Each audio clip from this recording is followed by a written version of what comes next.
In this video, I'm going to show you how you can easily find profitable trade ups every single day entirely for free with TradeUpLab. I'll also be putting it to the test, completing 7 trade ups starting from just $2 all the way to $250 that I found over the last week. So this video is sponsored by TradeUpLab, but I was actually quite excited when they reached out to me, as this is a resource that I'd already used in the past.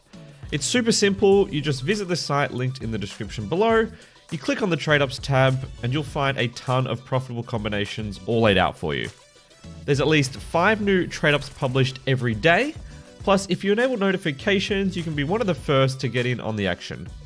So when you take a look at each trade up, it'll outline all of the information you need, including collections, rarity, input floats, costs, success rate, profitability, everything. The prices are updated daily based on CSGO skins.gg API to maximize returns. And you can also filter trade-ups by cost, profit margin, or collection. So whether you're going for safer profits or high-risk, high-reward combinations, it's all there. Plus, with a minimum of 5 profitable trade-ups published every day, there's enough chances for everyone to get in on the action. So let's dive in with a couple of combinations that I put to the test myself and see how easy it is. So the first trade up here is coming from the Sport and Field collection. These are industrial rarity items. We are going with 10 Savannah halftone in field tested condition under 0.3 floats. These cost about $2, and we ideally want that USPS Alpine camo, but anything except the Nova Yorkshire will be profit. Let's get it. Not bad, not bad. That's the second best. Up next, we have a mixed input trade up. So we're going with 6 of the train collection mil specs. These are late night transit UMPs with a float of 0.27 or lower. And then we're going with 4 SSG Disaster from the Kilowatt collection in minimal wear at 0.12 floats.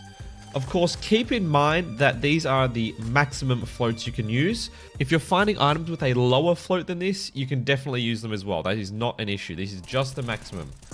While we're on the topic of floats, I also wanted to share that if you haven't already installed the CS Float Market Checker Chrome extension, it is really useful for doing trade ups. If we want, for example, to just go into the Steam market, we're looking at the SSG08 Disaster. If I go into this filter box, I can essentially type float less than 0.12, add filter here, and it will highlight for me straight away any of the items that meet those parameters. If you want to make it even easier, you can also just click the sort by float button like this. This way, it is not going in price order, but it is going by lowest float. So obviously keep that in mind, but a really useful tool if you are going to be buying items on the Steam market. Of course, if you're using CS Float as well, you can just simply type it in with the 0.12, sort by lowest price, and boom, there you are. Then we're going 6 UMP late night transits. For this trade up, we would love to hit the Mac 10 derailment. That's going to be about a 4x on our money. Otherwise, the Tech 9 Whiteout or Zeus charged up would be our next best options.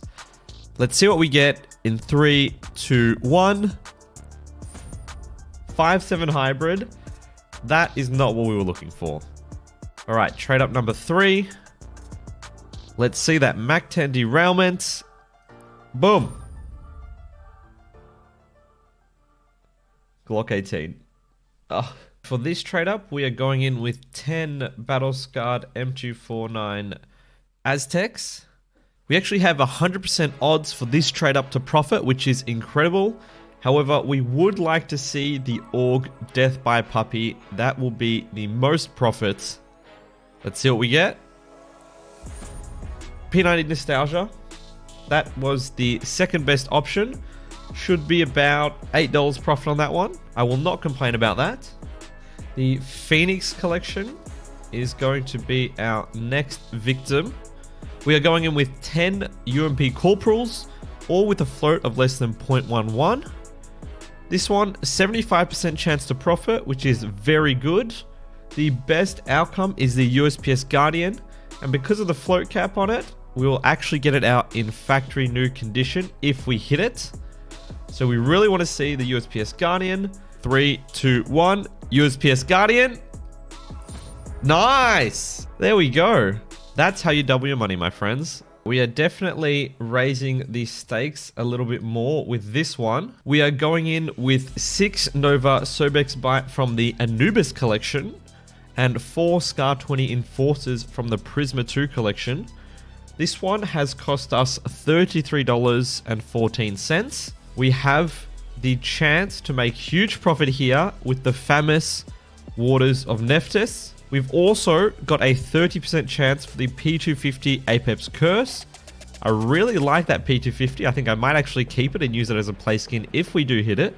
We are praying for that Anubis collection to come through. Let's see it. 1, 2, 3. Famous? Oh. The discotheque. 13% chance. Well, I guess now is a good time to mention that even positive EV trade-ups are still gambling and do not guarantee results. You can get lucky and unlucky, and while repeating profitable trade-ups, over the long run will statistically net in a positive, this is not always the case on a contract-by-contract basis. So as always, guys, please only put in money you're willing and able to lose. And yes, my friends, to finish off, I had to include a knife trade-up. We are going for the Prisma collection, although there are lots of different gold combinations at the moment that are profitable.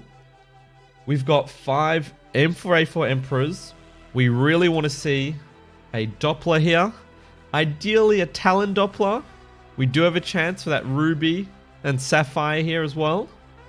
This trade-up did cost me a couple $100. However, we do have a 133% profitability and 54% chance to profit. Let's see a Talon Doppler in 3, 2, 1. I feel like that's one of the worst outcomes we could have hit. I mean, it's not a Navaja. So overall, with the trade-ups I did today, I did lose about half of the money that I put in. The 7 skins that we ended up with are worth $134, a net loss of $168. However, if I exclude the knife trade-up, I actually broke even pretty much. But of course, if you want to minimize that risk, you can choose trade-ups that have a high percent chance to profit. As I mentioned earlier, you really need to be repeating these trade-ups several times in order to hit those statistical averages. With that being said, thank you so much to TradeUpLab for sponsoring this video. It was a lot of fun to do. Be sure to check them out and take care of yourselves.